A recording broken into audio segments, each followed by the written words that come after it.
Hello and welcome back to the All Market Summit Asia 2021. I'm your host, Richard Lai, and in our previous panel, we touched very briefly on the subject of NFTs. So for this session, we're going to dive a little deeper and check out the potential business opportunities of NFTs. And joining me today is Mr. Han Jin Tan, who is an award-winning singer-songwriter from Hong Kong. And he also happens to be the world's first artist to release a Chinese music NFT. Han Jin, thank you so much for joining us today. Thank you for having me. So why don't we start from the basics? We have to assume that not everyone understands the NFT concept. And given that you have quite a bit of experience with publishing, releasing NFTs yourself, I'd like to hear from you. How would you break it down? How would you explain the NFT concept to the general public? Okay, there is the blockchain, and on the blockchain lives cryptocurrencies, and these are fungible tokens, which means that if you have a token, I have a token, and we swap, we wouldn't be unhappy. But NFTs are kind of like mobile phones, like live on a blockchain. You have a mobile phone, I have a mobile phone. They kind of look the same, but if we swap, we're not going to be happy. Okay. Because each one is unique, and each one is capable of doing different things and representing different things, and that's an easy way to understand NFTs. Oh, so that's why NFTs are used to serve as a certificate for artworks, to show that they're unique. That's why. Yeah. I see your point. The applications of NFTs are endless. The nature of NFT is like it's as we said, a unique tokens that live on a blockchain. They're essentially smart contracts. NFT is just kind of like a nickname for a type of smart contract, popularly recognized as the ERC 721, and that is the Ethereum smart contract called ERC 721. And as of now, there are other contracts like the ERC 1155, which functions like as an NFT as well. But most people, when you say NFT, you think about the ERC 721. And the applications of an NFT are endless, and we're only just beginning to touch the surface. Most people talk about NFTs as like being because they're unique, they're capable of representing unique assets that they're capable of living on the blockchain. The most obvious one is digital assets. Mm-hmm. So digital art, digital music, digital anything that can be stored on IPFS or Arweave. Okay. Now, which of the recent NFT releases have impressed you the most? Because I think you have actually been releasing music yourself, but then there are also a lot of artwork. There's even CryptoPunks and things like that. But when it comes to maybe creativity or in terms of how much fun they are, which ones have impressed you the most? There are the obvious ones that everybody knows about. The Beeple, but before the Beeple's 69 million Christie sale, there were huge landmark drops that marked the boom of NFTs. The Grimes drop with Nifty, the Aoki drop with Nifty, and the Blau drop on Origin Protocol. And these are big because the Grimes drop was one of the first to make like a huge amounts of dollars for copies of audiovisual NFTs, and the Blau drop is because he's the first musician to put out like music vinyl and pre-released albums and all kinds of other access goodies as a product, and it made a lot of money, somewhere around the neighborhood of 12 mil. And the Aoki drop is relevant to me because that was when I discovered NFTs. The first big drop that came after I discovered NFTs was the Aoki drop. So I was watching that.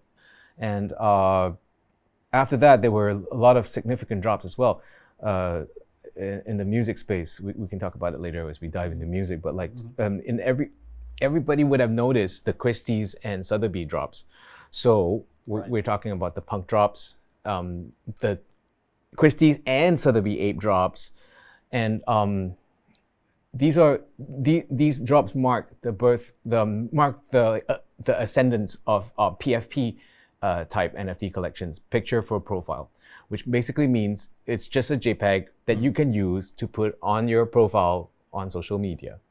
That's the basic idea, and they're worth a lot of money. And right now there are a lot of collections popping up, not just on the Ethereum chain, but on all the other alt chains as well. In between now and then, there was a very interesting concept that started with Loot. Loot brought it to light. Loot is a text JPEG auto-gen collection whereby there are only 7 words with a black background and it looks like it's on MS-DOS. Nobody understood it when it first came out, and since then they've had 3 more collections, so they have a total of 4 collections in the Loot series. And in a nutshell, they appeal to the Dungeons and Dragons people, because that's how we play the game. And also appeals to people who deal with metadata, because like if you work with metadata, like I'll just give you some key points, and you start and the coder starts working. So that those are the 2 cultural appeals. And in terms of function, you no longer just put it in your wallet and wait for the price to go up and sell it off. You put it in your wallet. You can go back to the treasure.lol website. You can break your NFT into little parts. Okay. Say there are 7 words, you can break them into seven things, and then 7 separate words which you can stake, and you will start to claim daily. You claim on a daily basis their native coin, which is magic, and you take the magic and you can stake it in their single-sided staking protocol, and you can exchange it and trade it on dexes. And in the future, we'll see more and more projects go to finance other different types of utility. Like Jeff Becker has something called the Citadel, and there is the MTA, and they set up games like scavenger hunts, whereby if you want to get whitelisted to participate in the pre-sale of the NFT, because pre-sales are common because when NFT collections that are hot, when they release the NFTs, at the moment of release, usually there's a huge amount of people who try to buy it at the same time. They compete for the spots, and that pushes the gas price up, and that makes it very expensive to buy something that was not priced that expensive to begin with. So, for instance, something that's priced at 0.05 ETH, and normal gas is like somewhere between 0.01 ETH and 0.02 ETH. Is this like a commission fee? Because you might have to explain to people. Okay, gas is when there is the blockchain. NFTs and FTs, fungible tokens, all live on the blockchain.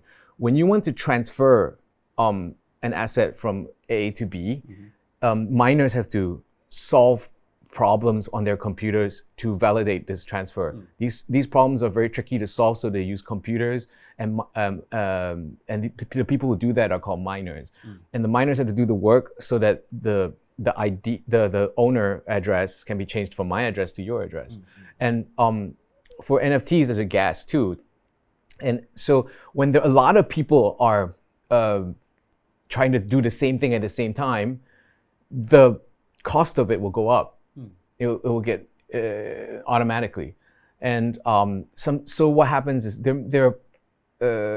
when traffic is up, something called a gas war happens, and you likely wind up pay more for the gas than you pay for the NFT itself. There are several projects that have suffered from gas wars, whereby because the gas got so high, the project didn't sell or perform as well as it was supposed to. Is there any way to avoid this kind of gas price hike? There are many projects that have come up with right to mint systems, whereby buyers will go to the minting site and mint a right to mint, and they will mint the NFT at a very low price or for free even, and they can choose to mint the NFT later when the gas is lower. Yeah, like an off-peak hour kind of. Basically, yeah. Interesting. Now, you talked a lot about the different kinds of NFTs, the different currencies even, but I want to go back to your first NFT release, which was called Nobody Gets Me. You sold it for, it was just one of one. One of one. And you sold it for 7 ETH, which worked out to be around $14,500 back in April. And then you had the second NFT single called The Is an NFT, which you sold 77 copies for 7 BNB. I said it right? Richard said I love this. I'm sure we can bleep that out. And you sold all 77 copies for 7 BNB each within 1 minute. Congratulations again. And that was around $193,000 Now, ignoring all these figures and the amounts, I mean, these are clearly two different models. And you've previously told me that these are kind of experiments for you. Yeah. So how would you compare the two processes? Is there one that you prefer to the other, and how could you have made it more fun? Okay. First of all, they were fun enough for me. I didn't think of having fun with those projects. They were not really meant to be fun. They were meant to be demos and to help people. The fun projects are coming. Okay. Yeah. Because I've decided that I've had such a hard time in the past 5 months researching NFTs, and it's been so painful. It's about time I had a little fun as well. But let's go back to your question about the first two drops. Let's take the story from the beginning. I started learning about NFTs on Clubhouse, and then I learned, that's where I met you. Yeah. And on the thing about NFTs that caught my attention was that I've been trying to find a solution for the income gap and musicians and creators earning below the poverty line. It's been bugging me for a long time, and NFTs became it looked like a way out, and so I really started learning about it and evangelizing about it. And it's because I didn't get any traction from merely talking about it that I decided that I have to make something. Maybe people are scared because they don't know what to do, because it was scary learning about it, setting up my MetaMask, it was so hard to get Ethereum into the MetaMask because I did not have a debit card. I still don't have a debit card. I had to find an exchange to convert my fiat to Ethereum, and I wound up paying a bit more than I should have to get the Ethereum into my wallet so that I could mint my NFTs on OpenSea, which was the cheapest and most accessible platform back then. And I chose OpenSea because it was accessible to anyone who wanted to do it, and it was the cheapest. So the first drop was simply to demonstrate that a musician with no graphic skills can use iMovie and make a 7-second trailer with 7 items, and to sell the non-commercial ownership of a song, brand new song, and a Zoom call for a certain amount of money. And it was successful. So after that, I got a lot of DMs from musicians mainly, and some other creators as well. And I finally get my chance to handhold them. After handholding them for about a month, I hear a lot of common complaints that Ethereum the gas for Ethereum is expensive. It scares them. One-of-one auctions are scary for them. Or some of them want I made this song and I want more people to hear it. I don't just want to give it to one person. So I thought okay, let's do another demo to show how all these problems can be solved. So I chose BSC, which is 100 times cheaper than Ethereum in terms of gas. Okay. And I chose to do 77 copies, which is more than one person will get it. And I chose to do fixed price at 7 BNB. And it worked. The marketing strategies for both of them were entirely different because they were targeted at entirely different markets. First drop was done entirely on Clubhouse. Second drop was done entirely on WeChat. Right. So the interesting part about the second drop is I tried to level up my graphics, because NFTs are always going to be about graphics, at least for the short term. Okay. Because it's when you buy an NFT, the first thing you experience is seeing. And you normally have to click it to hear anything. For some sites, you might even have to click it to open a second site in order to hear it. And this makes music by default take a backseat, even though we're trying to sell music first. Right. So the visuals are very important. So I wanted to show that it can be done. Anyone could do it by themselves. I downloaded Adobe Suite and I learned AE from YouTube, and from scratch. Wow. And it's very, very difficult. I had a lot of help. I called a lot of people, and I made my 2D hamster into a multicolored Darth Vader disco. Right, 27-second MP4 with the song "The F is an NFT," which is about what is an NFT, and as an NFT release, and like that worked really well. And after that, I got even more people asking me, DMing me to ask for help. Now, I'd imagine the whole marketing strategy for your NFT releases were quite different to how you sold your music previously, or marketed your music previously. Oh, yes. Before NFTs, I didn't sell much music, at least for the year leading up to my discovery of NFTs. Wow. In music industry, and I quote Raoul Pal, is dead, and music has no value. Raoul Pal is a hybrid legend in crypto and stocks. Okay. And so his opinions are from where I stand are pragmatic and balanced, because he's not a pure crypto person, nor is he a pure stocks person. Yeah. So him describing the music as a product as having no value makes sense to me. There are a lot of people who say that, oh, but we pay subscription for streaming, but the fact is a lot of people don't pay subscription, and they don't, because they don't mind listening to the adverts every 15 or 30 minutes. Right. So the advertisers pay for their enjoyment of music, which means they can listen to any music anytime they want for free, as long as they'll put up with the advertisement. But there are also people who don't put up with the ads, and they pay a $50 HKD subscription, and they get a buffet. So what happens when you can listen to anything you want at any time? You don't listen to it. Desert island analogy. You run a desert race, you're thirsty. Right. I'm gonna give you 2 bottles of water, and you will pay through your nose for them. Yeah.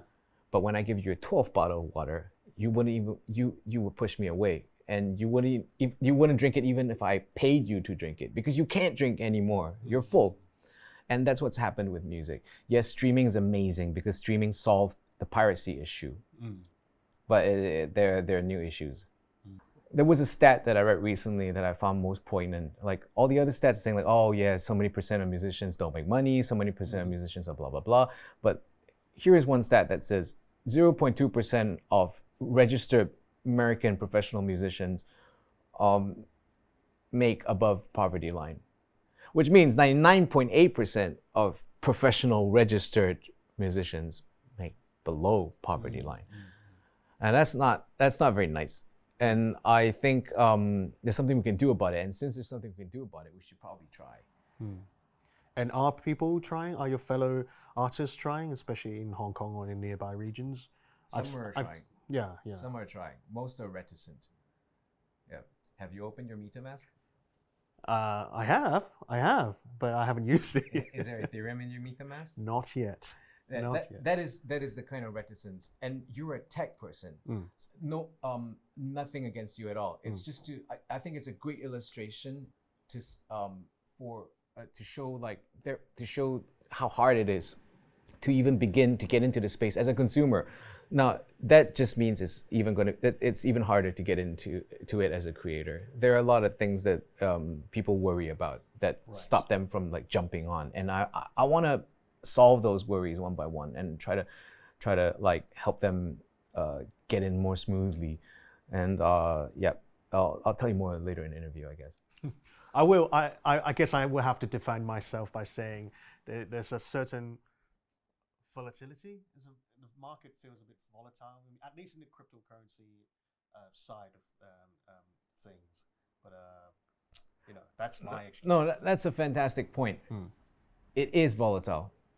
I get scared by it, but it has always been volatile, and it's not a new thing. So like, there are dangers, but I think it is for the same reason that there are opportunities.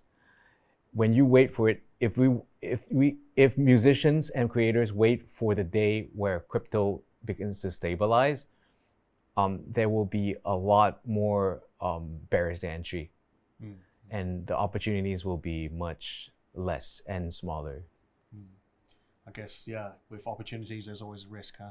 Yeah. So do you want to risk it in cowboy land, or do you want to like not be able to change your life very much in a developed system? Well, speaking of changes, for your third NFT release, you've tried something different, or you are trying something different. It's called Hamsters. Hamsters with a Z, with a Z. And these are, how would you describe them?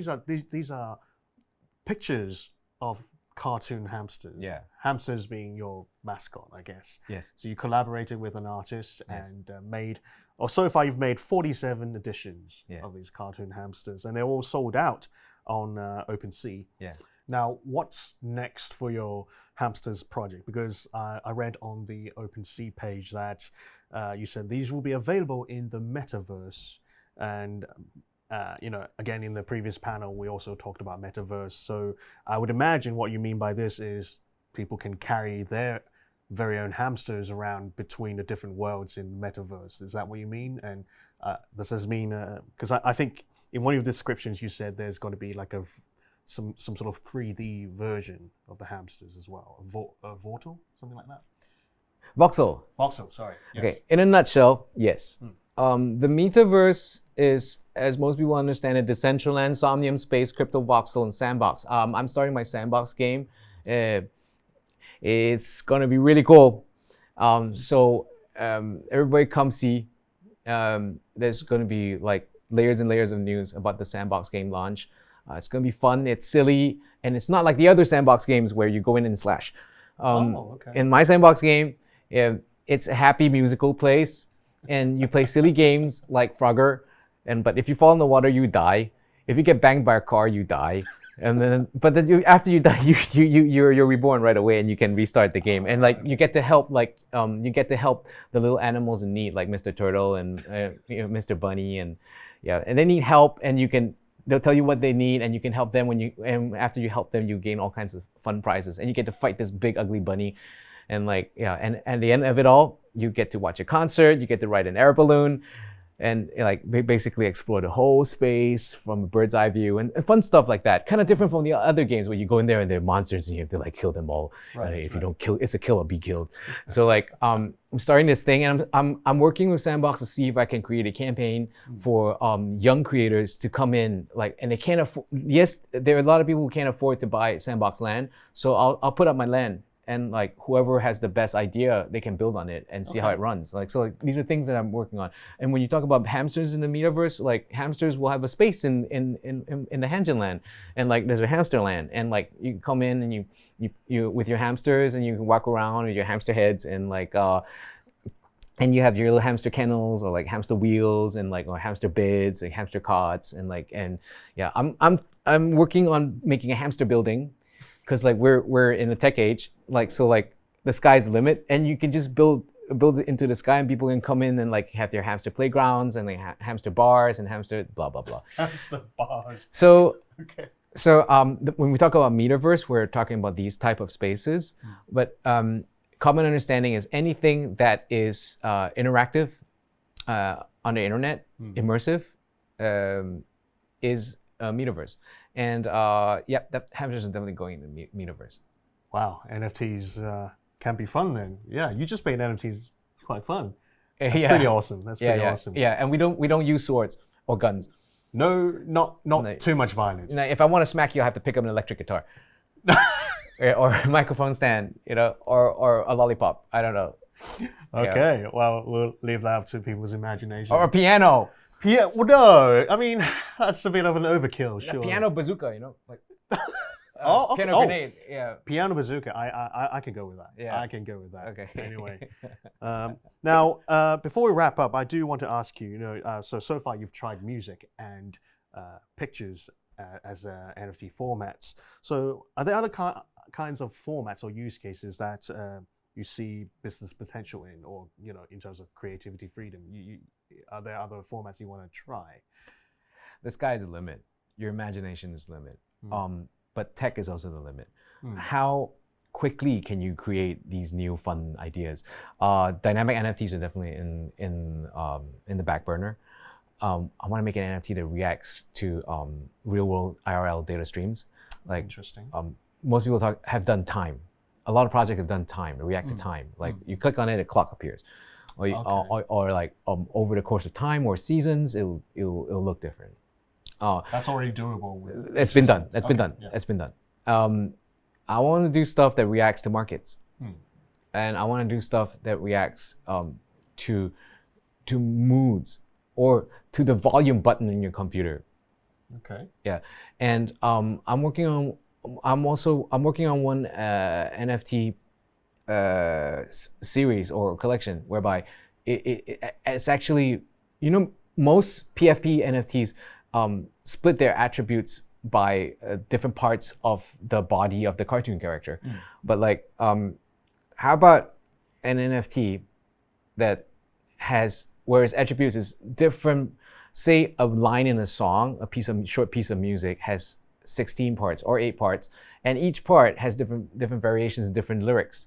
So like, you can kind of like, it's like a mishmash of like what the order and build your own song. The type of words. You can build your own line. Yeah, and we go towards building your own song.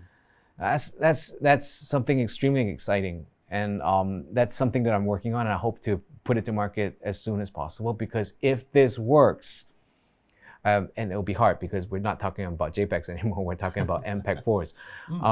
If this works, and if you can breed them and turn them from lines into verses, into choruses, into songs, oh my God, then here's a genre of NFTs that belongs specifically to musicians, which has not happened so far.